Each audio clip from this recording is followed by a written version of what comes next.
Hey, everyone, and welcome to this broadcast of All Tech is Human. If you're unfamiliar with our organization, All Tech is Human acts as an accelerator for tech consideration, a way to increase participation in important tech policy issues. And also, we're trying to build out a hub for the responsible tech community. If you'd like to get involved with us, which I hope you do, please reach out at alltechishuman.org. I'm the founder and president of All Tech is Human. My name is David Ryan Polgar. I'd also like to thank our partner for today's live stream, which is TheBridge. TheBridge is breaking down silos between tech, policy, and politicians. Do give them a check out, subscribe to their newsletter. You can go to thebridgework.com. But really excited for all of you to join us and our two esteemed guests. We have Safiya Noble and Meredith Broussard. So Safiya and Meredith, welcome to our broadcast. Thank you.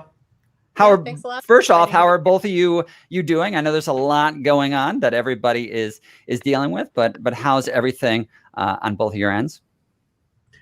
I'm definitely good. I understand most of my colleagues are on the East Coast are burning up in the heat. I just put on a scarf because it's strangely cold in Los Angeles. So I think Mother Nature hates all of us. But besides that, I'm great and I'm happy to be here. That's what I say sometimes. 2020 sounds about right every time I see something else in the news. So, and then also Meredith, thank you for joining us. You might be really familiar with our two guests today. They're author of two books that really pushed a lot of the issues that we're talking about at All Tech is Human and elsewhere forward. Safiya is the author of Algorithms of Oppression, and Meredith wrote the book Artificial Unintelligence. But really, what I want to start off by doing, and Safiya, I'll start with you, is you're a professor at UCLA and Meredith, professor at NYU, involved with a lot of projects in this space. But to give us a little bit of context for our discussion around data discrimination and algorithmic bias, I'd love to see what some of your research is entailing lately, and really what are some of the top of mind issues when you think about this area of data discrimination and algorithmic bias. So Safiya, I'll start with you. Well, thanks so much, David, for this opportunity to talk about our work. And of course, I'm always delighted to be with Professor Broussard, who I admire so much. We have been working really hard at UCLA. My colleague, Sarah Roberts, and I have been focused for the past year on kind of standing up a new Center for Critical Internet Inquiry, where we can create a space and a place for people who are interested in thinking about issues of the digital broadly, kind of specifically with respect to how power works in digital systems. Mm-hmm. Of course, my work has been focused on things like helping my field understand that technical systems, digital systems can be embedded with, racist and sexist bias, and that they can, in fact, discriminate. That technical systems are not just a matter of how people use them, but they are also designed in ways that can really foment and foster oppression and social inequality. So I've been, since the book Algorithms of Oppression came out, where I really tried to make the case for that. Of course, a lot of things have happened over the last several years, and many people are writing, and journalists and shows like this, where mm-hmm. we almost have a common sense understanding now of the kinds of biases that are embedded in these systems. I'm trying to think in this moment of racial injustice, profound racial injustice, and COVID-19, about what does it mean that the sector, the tech sector in particular, big tech, that has brought so much of the of these technologies to us, is really kind of the sector that's profiting right now during these crises. They're implicated, quite frankly, in the dehumanization of Black lives. In the way in which, for example, racist propaganda often flows through these systems at scale and with speed, and really kind of thinking about what it might look like to hold these companies to account. Okay. Oh, great. And Meredith, what about yourself? What's top of mind for some of the issues that you're working on? Well, my book is about the inner workings and outer limits of technology. One of the things that I really engage with is the idea that there's this imaginary artificial intelligence that comes from Hollywood, and then there's real artificial intelligence, which is what we have, which is a kind of computational statistics that is better called, that we sometimes call machine learning, but is actually statistics. So I'm really invested in helping people understand what's real and what's imaginary about AI and big data systems. Because once we understand that, we can start thinking about the many ways that these systems discriminate, many ways that these systems oppress people. Safiya's work is really influential on my thinking. Our colleague Ruha Benjamin also has a really fantastic book out called Race After Technology. And something else exciting that's going on kind of out of the field of algorithmic accountability right now is the fight against facial recognition software. So I'm sure most of you have heard that the big tech companies have called a pause on developing facial recognition software. There's been legislation introduced at several levels saying, listen, facial recognition systems are discriminatory. They're better at recognizing light skin than dark skin. They're better at recognizing men than women. And the problem is so nuanced. It's not just about, oh, let's make these systems better at recognizing people with a range of skin tones. The problem is actually that these kinds of systems are weaponized, or disproportionately weaponized against communities of color, against poor communities. So the solution is not to make these systems, quote unquote, better. It's actually to ban the use of these systems overall. So it's a really important discussion to say, okay, when should we use technology? When should we not use technology? And to normalize the idea that tech is not always the best solution. The technology is not superior to other solutions. Yeah, well said. And that's certainly something that came up with our discussion recently around building anti-racist technology and culture. And then specifically on that topic of when to focus on algorithmic bias, whereas when to really focus on potentially not even using an algorithm. But one of the areas that I'd like to ask about is really what has changed since the release of both of your books. We see Algorithms of Oppression that came out in 2018, and Artificial Unintelligence came out in January of 2019. So, Safiya, I'll start with you. What have you found has changed since the release of Algorithms of Oppression? Well, David, I feel like the more things change, the more things stay the same in this area of social inequality and social injustice. In fact, if anything has changed, we have more data, more technology, and we have more social injustice, racial oppression, and social inequality to go with it.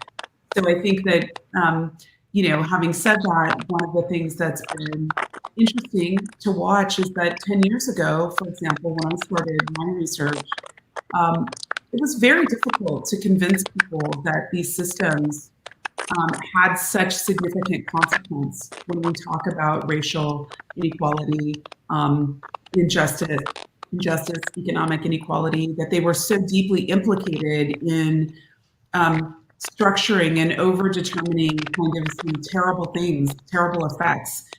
Many people really would just say categorically a decade ago that, and many people being kind of the mainstream, I mean, there have always been, I think, feminist science and technology studies scholars and critical race scholars who've been trying to point to the harms. But, certainly it was not mainstream to think about the consequences. Now, it's very common. People read Meredith's work or my work, and they're kind of like, we already knew this. But of course, as we were doing the research for our books, these were not common thoughts. So I think in that way, that this has been excellent. We certainly are in what the Financial Times declared 2019 to be kind of the beginning of the tech lash. In some ways, I think that more critically engaging with the stakes of big technologies, and also technologies that are not well known, that aren't household names, technologies of surveillance, border control, incarceration. We're seeing things like, robot prison guards and a total kind of technical infusion of the carceral state, if you will. I'm really grateful, quite frankly, that so many people, that there's a podcast, for example, or a live stream of people who are interested in these topics. It felt like a decade ago, it was very hard to find people to have these conversations with. The question is, what kind of legislation will come into existence to abolish some of these technologies that are so incredibly harmful? Where are the limits of these technologies, and why is it that they can just be deployed on our societies all over the world, on various publics and communities, and then after the fact, when we see genocide fomented, when we see disproportionate and disparate impact, discrimination, housing discrimination, employment discrimination, then we say, oh, oops, we should tweak the algorithm. I just think that's a very insufficient kind of logic. I think we need to have a tremendous amount of oversight. Quite frankly, the way that we would, food and drugs that get deployed out onto the public. I mean, we certainly would never let three chemists make up some drugs and roll it out at Walgreens and CVS nationwide, and then when people are harmed, say, "Oh, well, it's just chemistry." But this has kind of been the prevailing logic of, "Oh, it's just math," or "It's just programming." And I think that we're in a different paradigm now, and I think we need to keep raising more new paradigms. Okay. And then Meredith, what about yourself? Yeah. I think one of the big changes is that, as Safiya said, people like us who are writing about algorithms and inequality and bias, we get invited to cocktail parties now. And people actually believe us when we say these systems are racist. Whereas before, it was definitely a conversation killer. So it's very exciting that this conversation is blossoming in all facets of society. In journalism, which is my field of origin, we have more data journalism now. We have more algorithmic accountability reporting, where reporters are interrogating these systems and holding the systems and the people who make them accountable. The markup is a really good example of this. The markup was started by Julia Anglin, funded by a donation from Craig Newmark. And the markup just had a really fantastic story today that is a follow-up to Safiya's work. So one of the great things about kind of the early work in investigating algorithms is it kind of gives you a roadmap for how can you create these investigations on your own? How can you interrogate these tools on your own? When you read Safiya's book and you see, all right, Google gives you, when you put in the search term girls or white girls, you get pictures of girls. When you put in the search term black girls, you get porn. Okay, they fixed that. But then the markup took it one step further. And they said, we see that Google has, quote unquote, fixed this on Google search, but how about on the Google ad tools? And sure enough, the problem persists inside Google's advertising tools. So people are making a huge amount of money off profoundly racist technology. And we should be saying no to that. We should be saying this perpetuates inequality in the world. We should be saying this violates all of our social norms as well as our civil rights. And we should be saying no to it. So one thing that people can do is you can look for these kinds of inequality in systems yourself. one of the things that we do in my class at NYU is we will search for terms like good hairstyles for work. Mm-hmm. And you get pictures of white women. When you Google unprofessional hairstyles for work, you get pictures of Black women. Basically, any kind of social phenomenon where it is possible for there to be racism, like it is manifested in these technical systems. So all you have to do is look for it. It's like shooting fish in a barrel. Well, that's what I'm curious about, and Safiya, this is a question for you, and then Meredith, I'll just quickly mute that. So Safiya, since algorithms of oppression, a lot of your argument is talking about kind of the ad-based platforms that we have, specifically with Google as a search engine, and how it can perpetuate racism and sexism. I'm curious then why the general public hasn't flooded to alternatives such as DuckDuckGo. I'm just kind of getting at how do you balance our awareness as a general public versus the consumer decisions that we seem to be making, which might go against our stated values? Yeah, it's a good question. I mean, one of the challenges, of course, is that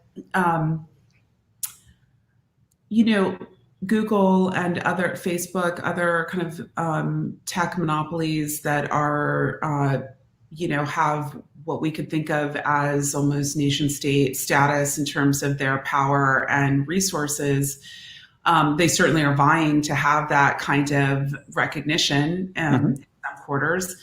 I think the challenge is that they got their start on public funding. Of course, we don't want to forget that many of the technologies that we have were really incubated by public funding from the National Science Foundation and all kinds of other public agencies that allowed the risk and the experimentation for these kinds of projects to really be offloaded onto taxpayers, and then the profit, and extraction to continue from the public. And so one of the things we want to remember is that it's very difficult for new entrants into the market to compete with the level of capital and power, and quite frankly, the influence that these companies have over legislators.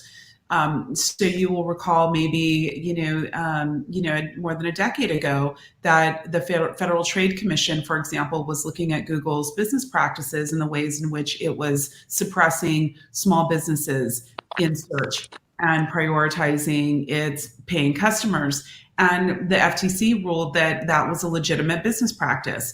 Mm-hmm. So, we have to think about all the ways in which things like breaking up monopolies would allow for other smaller players to have a crack at alternatives and different kinds of visibilities. One of the things that I argue in Algorithms of Oppression is that we really need to have more publicly funded, publicly supported, public interest kinds of search, and more than just search, different kinds of technologies that are predicated upon different value systems and not just shareholder profit. And I can tell you, for example, it's incredibly disheartening to see, for example, in the article that Meredith just referenced by Leon Yin and Aaron Sarkin for The Markup.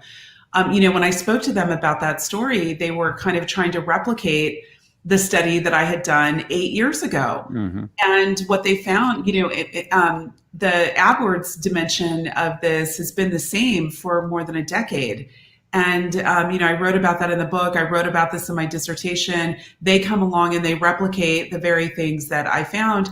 And those things structurally, those logics cannot change. One of the things that I try to share is that the reason why it's hard to intervene upon the existing platforms is that we're talking about 20 plus years of code and many, many engineers, huge kind of analytic projects that many of the computer scientists who work on them aren't even sure how to fix, quite frankly. So you need to have other kinds of new entrants. And I think that, we have so many amazing national treasures and resources from our academic, our universities, libraries, public libraries, cultural heritage institutions. We have so many information and knowledge professionals who could help us think about and differentiate this word content and search, and thinking about what is at stake when all kinds of knowledge and information and propaganda and advertising get flattened in something like a social media or search platform. And we find it harder and harder as a society to disambiguate fact from fiction, truth from propaganda. And these are the kinds of things that are at stake if we don't have the kinds of alternatives that you're talking about. So I'm curious, and Meredith, this is a question for you, but both of you two are involved in universities with NYU and UCLA. I'm curious of what you think needs to change from a educational standpoint, specifically if we're talking about technologists who are creating systems that have really dramatic impact on society at large, how we get jobs, what jobs we even see, the people that we see, the behavior that gets modeled. So I'm curious, Meredith, what have you seen, or what do you think we need to do differently in the education system to create a better tech future? I mean, the problem starts with monopoly capitalism. There is only one search engine that most people know about. There is only one everything store that that people pay attention to. The tech giants have crowded out all of the other options and caused all the other options to go out of business. So the problem is monopoly and greed. What we can do on the education side is we can push back against the narrative that technology is superior. So there's a kind of bias that I write about called techno-chauvinism, the idea that technology is superior. It is an idea that's propagated by a very small and homogeneous group of people who have been the recipients of most of the government funding for technology development. It is a group of people who have been really well funded by venture capital. And that is not the only perspective out there. So we need to be paying attention to the voices that are not techno-chauvinist voices. We need to be paying attention to the women of color who are talking about these issues, to the BIPOC and genderqueer people who are saying, listen, there are other ways of creating technology. The Western system of ethics, it's not the only one out there. And so we need to question, is Silicon Valley's ethical structure really the ethical structure that we want to embed in these technical systems that are used all over the world? I would argue no. And that conversation is one that needs to happen at every level of education. We need to be talking about it at K through 12. We need to be talking about it in social science departments. We need to be talking about it in computer science departments. We need to be speaking about it everywhere. Now, one of the things that we can do is not just to start teaching data ethics classes, because we have a lot of data ethics classes out there now. It's great. ACM, the Association for Computing Machinery, which is the major trade organization for computer scientists, they're talking about, they revised their code of ethics for the first time since the 1990s, which, good job. Stuff has changed since the 1990s in terms of computing. So, better late than never. And people are talking about ethics in the computer science curriculum. It doesn't go far enough, however. On the K through 12 level, we should not just be talking about computational literacy, but also media literacy. We should be talking about disinformation. We should also pay our teachers more, because we don't have computer science education. We don't have really killer computer science education at K through 12 level, because people can make so much more money in industry than they can being a teacher, that once you start teaching computer science and you realize, oh, I'm good at this, I can make 10 times more money if I teach for, what are the big tech companies, or I teach for an ed tech startup, and I can work, less hard than I do in the classroom. People leave. So let's fund our teachers better. Let's make sure that our schools have all the resources that they need to flourish. And that means computers. That means electricity to power the computers. That means adequate Wi-Fi. It also means adequate books and paper and markers and paper towels in the bathrooms. It's everything. So our schools have been profoundly underfunded. So in order to fix computer science education, we need to fix education overall, which is about funding it better. Certainly. Well, I think now that you pointed out some of the problems that we certainly have in this scenario, Safiya, I'll ask you the question: what is actually giving you hope? I know it's not the most hopeful time, especially in America right now. However, certainly, if you're interacting with a younger demographic of college and grad students, I've seen firsthand a lot of passion, a lot of interdisciplinary thinking, a lot of movements and projects that people are getting involved with. So, from your end, what are you seeing that you think is going to bode well for the future, or are there people or organizations that inspire you and that you think are on the right path? Well, I think that the paradigm shifting is the thing that gives me the most hope, which is, I think, a process that is underway. There are, I think, many different kinds of reform-oriented calls and initiatives that many of my colleagues around the world are interested in, that are kind of like additive, thinking about, for example, ethics and these kinds of things that are certainly, they have a place and a role. But to me, what is most hopeful are the calls for addressing structural racism and structural inequality in our societies, because all of these logics really rest and are predicated upon that. And so this is where, I guess, in my work, maybe I'm a little farther, out in my hope that we will link up thinking about things like, what does it mean to live in a socially just, multiracial democracy where social inequality, global social inequality, is not off the charts the way it is today?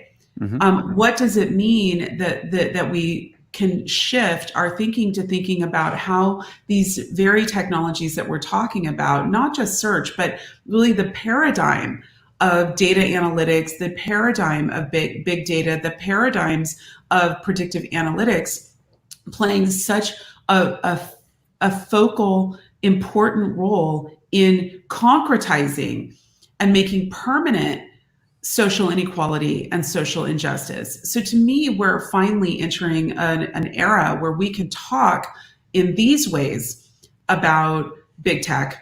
And, I feel very hopeful because, when I speak with legislators and regulators, people who are working on policy, they seem to have a heart that's opening up to thinking about restoration, reparation. What does it mean for big tech to restore and repair the democracies and the consequences of their extractive practices? So when you see this at the local level, let's say in the United States, when you see calls to defund the police, which is the major call of Black Lives Matter right now in relationship to the murders of African Americans that happen continuously by law enforcement and the government in this country. The question is, what might we refund and put resources into when we talk about abolishing harmful authoritarian approaches to our communities and to people in our societies, to poor people, then that means we have an opportunity to think about the technologies that bolster that. So it's actually not just the officers, it's all of the technologies of surveillance and control and analytics, predictive policing. There's so many cloud-based services and backbones. So I think we need to, this gives me a tremendous hope that millions of people are pouring out into the streets all around the world in the struggle for racial justice, and that we are at a point where we can start to understand where technology is implicated in racial injustice, in gendered violence, in class violence. No one in the United States, certainly in California where I sit, I'm sitting in Los Angeles, and I will tell you, it is incomprehensible to me how we could have people experiencing homelessness, how we could have an unfunded, defunded higher education and public education system when Silicon Valley is in the Bay Area and Silicon Beach is right down the street. How can it be that the companies who again, extract so much from the public, turn around and avoid paying taxes, evade and issue responsibility for the role that they've played in creating the conditions of gentrification, creating the conditions of high housing costs? I could go on. So I think that linking these conversations to me is what gives me hope. It's the kind of work that I feel called to do. And I feel grateful that there's a space and a place for us to talk about it and press on it. Well, that's why I'm so thrilled to have both of you here today talking about this, because to your point, it is something that we need to have continued conversation about, and also really focus on a broad group of individuals. I know that's what I've seen, is that so many different people want to talk about this issue and participate, but oftentimes don't feel the ability to get onboarded into this larger movement. So Meredith, Safiya really made me feel a lot better. Again, maybe it's just a pessimistic time. We need some optimism. So Meredith, what are you seeing on your end? What is giving you optimism and hope for hopefully fixing these issues? I am optimistic that people are starting to feel more empowered to take on issues of accountability inside technology. People are starting to understand more about how AI and big data systems work, which is the important first step to say, okay, I can do something to change these systems. So Black Lives Matter and conversations about racial justice have given me lots of hope, because not only is the movement getting us toward a better society, it's also spurring conversations about, all right, social issues. How do social issues play out inside our technologies? And where people are no longer just imagining that technology is something inaccessible, that it is the domain of the lone genius. They're saying, all right, technology is just the mainstream and mundane part of our lives, and it is made up of different deliberate choices by groups of people, and it doesn't have to be the way that it is. We don't have to settle for what Mark Zuckerberg thinks that society ought to be like, because Mark Zuckerberg is wrong about an awful lot of things about how society operates, and his technology does not work as well as he would like you to think. In fact, it actively harms people in many ways. So I'm really excited that people are starting to have the conversation about let's make better technology, let's make anti-racist technology. I'm glad that there are books like Safiya's out there. Another handful of books that you might want to read on this topic, if you haven't read Weapons of Math Destruction, it should definitely be on your list.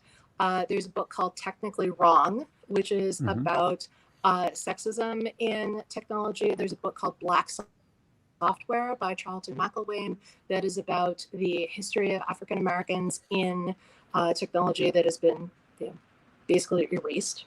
Our history has been erased or suppressed. And Joy Bolamwini, who wrote the groundbreaking Gender Shades paper, which uncovered the harms of facial recognition, just signed a new deal for a book that's going to come out in a couple of years. So I'm very excited about the folks who are shifting the narrative. That is exciting. Yeah, like you said, you mentioned a ton of those books, and we had Charlton on our live stream recently for anti-racist technology and culture. So, Safiya, the question I have for you is: we have a lot of people joining us live, over 300 right now. What advice would you give to them about getting involved? One, as Meredith was talking about, there's a lot of great books that are out or coming out on these topics. What other ways outside of the educational system would you advise for people to make their voices be heard? Because as Meredith was mentioning, you have major figures like Mark Zuckerberg that tend to take up a lot of oxygen in this space, whereas a lot of people are looking to actually have their voices heard. From your experience as a leader in this space, what would you advise people to do to actually get involved? Well, one of the things I want to remind people is that it's not just people who are allegedly important or powerful who make the changes in our society. It's actually the people who exploit and expose the contradictions of our societies who really move the needle in many, many different kinds of social movements. So I consider myself part of, let's say, an abolitionist movement around these kinds of harmful technologies. That's where I locate myself. But I remind people that abolitionists, for example, against the enslavement of African peoples all throughout the world were in the minority. People look back and with a kind of a retrospective on history and they think everybody was against enslavement. But in fact, it was a very, very small portion of people. And those people, what they did is they used the system and they exploited the contradictions. They understood the language of things like the Constitution, and they were able to highlight the contradictions of the alleged promises of the Constitution. So I think we're still in that moment. What I think that we have an opportunity to do, you don't have to be a computer scientist, and you don't have to be a professor to do this. Everyday people can see these contradictions and highlight and make sense of them. And of course, we have voting power. This next election will absolutely be crucial, not just at the top of the ticket, but all the way down into local races. It's so important. So people have voting power. They also have the power to talk about and highlight. Of course, we can withdraw our participation, we can demand, and we can even run for offices, and support candidates who have a localized tech agenda. And of course, one of the ways we've seen people push back, I mean, in Los Angeles, I will tell you, it was people who were organizing around those who are experiencing homelessness in Skid Row in Los Angeles, who saw the effects of things like predictive policing and the way that LAPD was deploying facial recognition and other types of technologies. And they were, in fact, the people who helped raise the awareness such that other people could get involved in trying to get those kinds of technologies banned in our city by LAPD. It's women who are in low-income housing in New York who see the installation of technologies on their buildings, facial recognition and other kinds of alleged security measures that in fact are targeting, and as Meredith said, being weaponized against them as poor people and as people of color.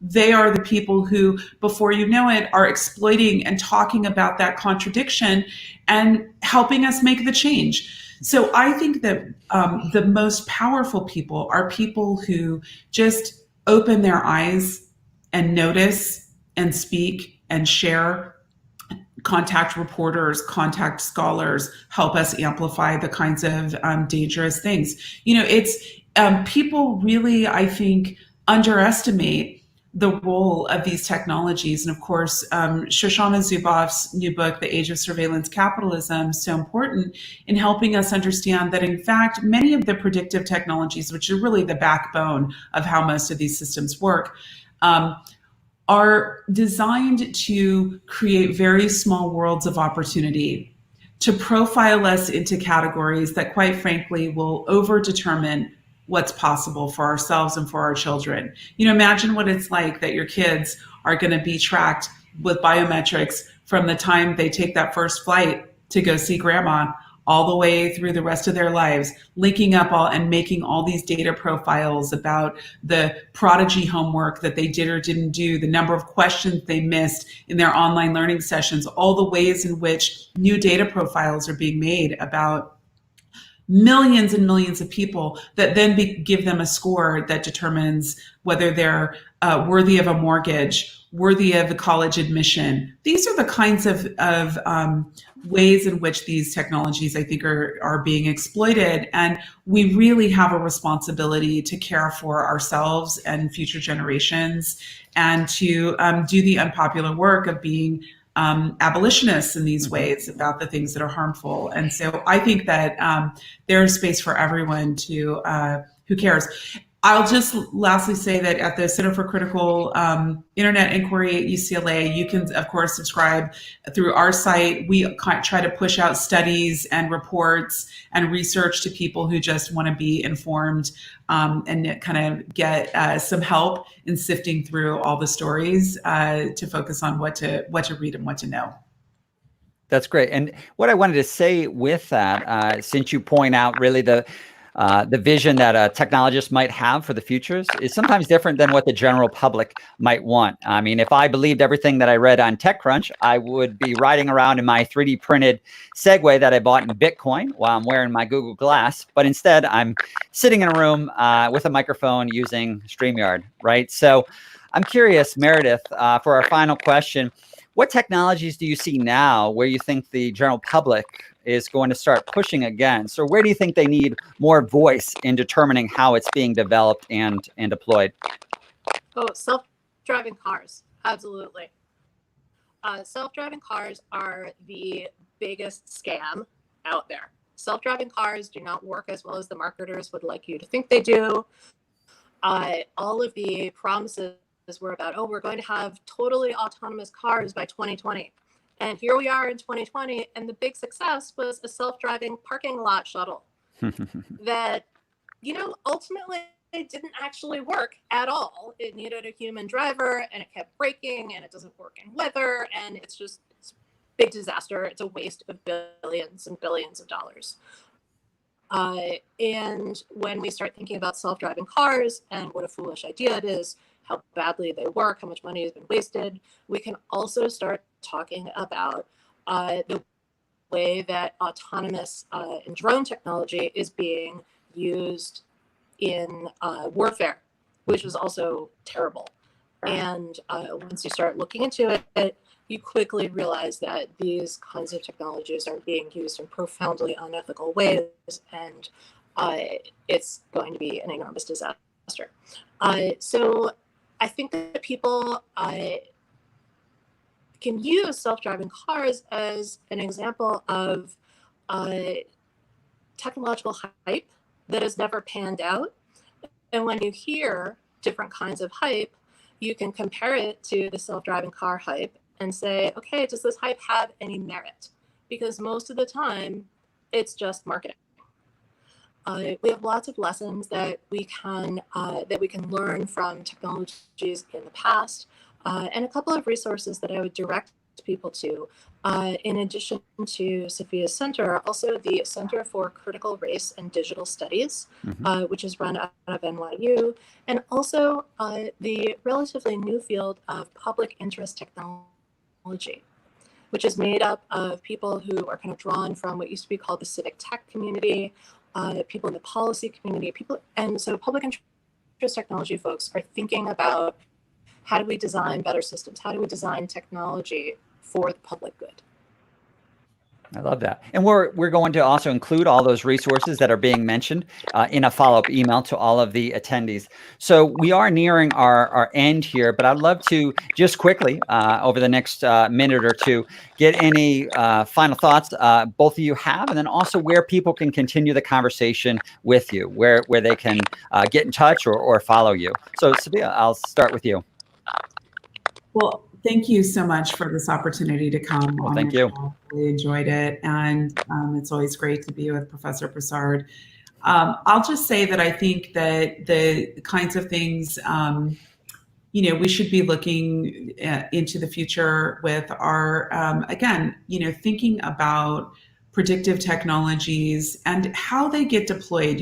Really these are, if you pull back to out of the weeds of specific technologies, the questions really are values questions. Will we put these technologies in service of greater social equality, into high quality of life for everyone?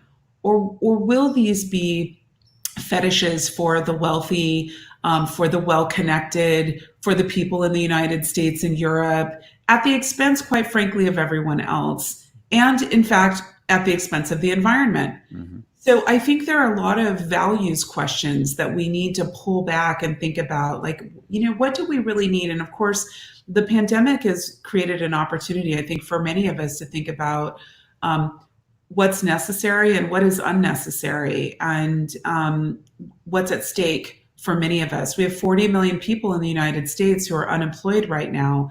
And we have such an opportunity to reimagine a good quality of life for everyone, and extending beyond the borders of just the United States. It's not a shortage of resource and a shortage of money. It's a shortage of fair and equitable distribution. And of course, this sector is one of the most profitable sectors in the world. So we have to think about the values. And I think, I recently wrote a piece about the loss of the public goods to big tech, and I think those are the kinds of things that are very important things to be thinking about as we move forward. There was a time in the United States when it was impossible and implausible for people to imagine, for example, the American economy running on anything but big cotton. And that paradigm required the enslavement of African peoples, and it required the occupation of indigenous peoples' lands. So the question is, how did we get to a place where we were able to shift the paradigm from just an entrenchment in the belief that that was the only way? So I guess I offer that we could imagine, even though big tech is, deeply intertwined in our financial markets and our educational systems, it's still plausible to imagine other ways. And I think that this is just the beginning. We're just at the beginning of these conversations. And I really hope that we will together, harness our resources and our creativity and our intellect and our power and our emotions and our heart toward the right things that are reasonable for all. It's very well said. Well, count me in on your journey. And where can you recommend for people to continue the conversation with you or to follow you online? Well, you can certainly follow the center, which is at C2I2_UCLA. I'm on Twitter at Safiya Noble.